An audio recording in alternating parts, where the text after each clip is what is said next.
নমস্কার বন্ধুরা, welcome to ST unique sports. তো আইপিএল মেগা অকশন হাতে গোনা মাত্র কটা দিন বাকি রয়েছে, তার আগেই কিন্তু বেশ কিছু বড় রিপোর্ট আমাদের সামনে বেরিয়ে আসছে। কেকেআর দলকে নিয়ে কিন্তু বেশ কিছু বড় আপডেট শেয়ার করার সাথে সাথে বাকি দল নিয়েও কিন্তু ছোটোখাটো কিছু আপডেট রয়েছে, সেগুলো আমরা শেয়ার করে নেব এই ভিডিওতে।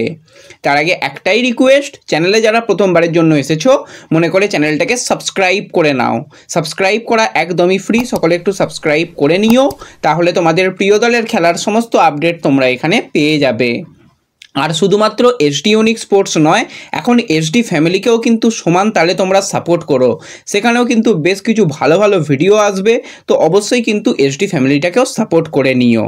তো এবার যদি আমরা মেন টপিক নিয়ে কথা বলি, তো আইপিএলের অকশন আর মাত্র কটা দিন বাকি রয়েছে, তার আগে কিন্তু বেশ কিছু খবর বেরিয়ে আসছে। প্রথম যে আপডেটটা শেয়ার করব সেটা হচ্ছে কেকেআরকে নিয়ে। তো মেন্টার হিসাবে কিন্তু এবারে আমরা ট্রেন্ট ব্রাভোকে দেখতে পাবো। তো ব্রাভো কিন্তু রীতিমতন ইন্ডিয়াতে এসে গেছে, সে কিন্তু অকশানে থাকবে এবং ব্রাভো কীরকম মাস্টার মাইন্ড পরিকল্পনা করে সেই দিকে কিন্তু আমাদের অবশ্যই নজর থাকবে। তো ব্রাভো কিন্তু একটা কোয়ালিটি স্পিনার আনার চেষ্টা করবে কেকেআর দলে।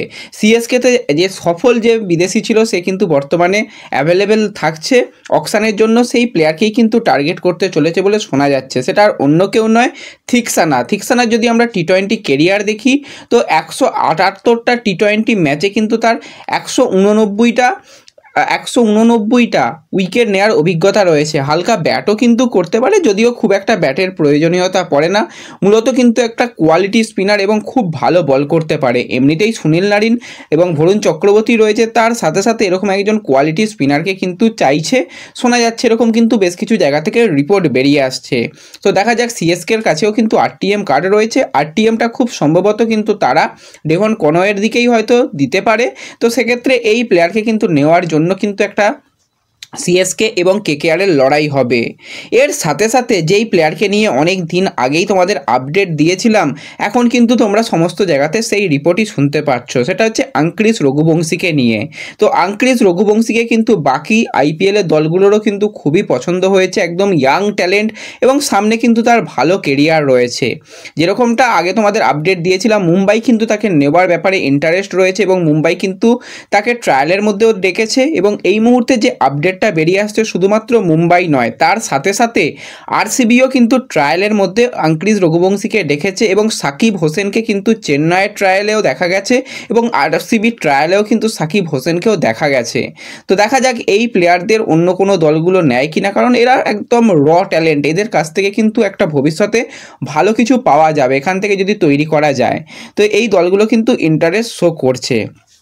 তার সাথে সাথে যদি আমরা ভেঙ্কটেশ আইয়ারকে নিয়ে কথা বলি, তো ভেঙ্কটেশ নিজেই জানিয়েছিল যে সে কেকেআরে যদি ফিরতে পারে সবথেকে বেশি খুশি হবে, কারণ তার কাছে কেকেআর সবথেকে এগিয়ে। কারণ কেকেআর দলে সে খেলেছে, রিটেন হয়েছে, এবার হয়তো রিটেনশানে তার নাম নেই, নাম যখন তার ছিল না, সে তখন অনেক কষ্ট পেয়েছিল, নিজে ইন্টারভিউতে জানিয়েছিল, কিন্তু কিছু করার নেই, এরকমটা মেনে নিতেই হবে এবং সামনের দিকে কিন্তু তাকে তাকাতে হবে।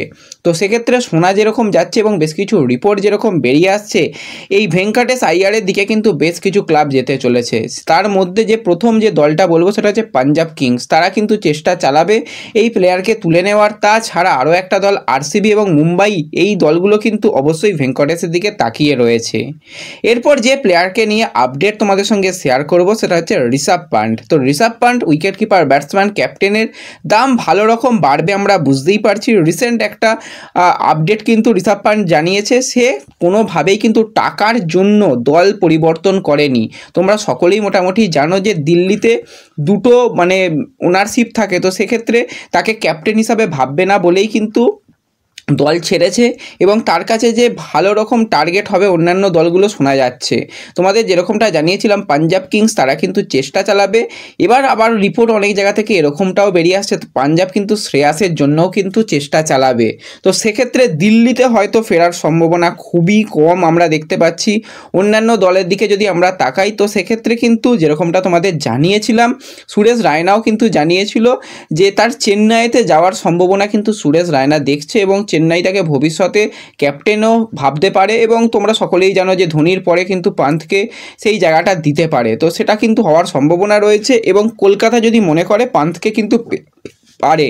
তার কারণ কি? কারণ আমরা এর আগের অকশানেই দেখেছি যে মোটামুটি 25 কোটি খরচা করে দিয়েছিল মিচেল স্টার্কের জন্য, যে একটা বড় নামের প্লেয়ারকে নেবো, তাতে ব্র্যান্ড ভ্যালু বাড়বে, প্লাস সে পারফরমেন্সও ভালো করতে পারবে। এরকম একজন প্লেয়ার আসা মানে উইকেট কিপার ব্যাটসম্যান তার সাথে কিন্তু ক্যাপ্টেন দুটোই হয়ে যাবে। তো সেক্ষেত্রে কিন্তু অবশ্যই কেকেআর কিন্তু বড়সড় মানে চালই দেবে। বোঝা যাচ্ছে অন্তত 20-22 কোটি পর্যন্ত কলকাতা যাবে, যদিও হাতে কম টাকা রয়েছে।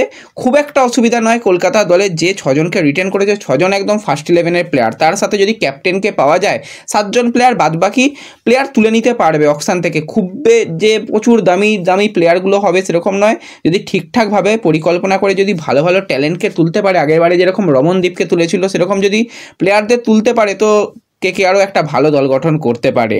তো এই ভিডিওতে এই কয়েকটাই আপডেট তোমাদের সঙ্গে শেয়ার করার ছিল। ভিডিও ভালো লাগলে লাইক শেয়ার করে দিও। দেখা হবে পরবর্তী ভিডিওতে। ধন্যবাদ।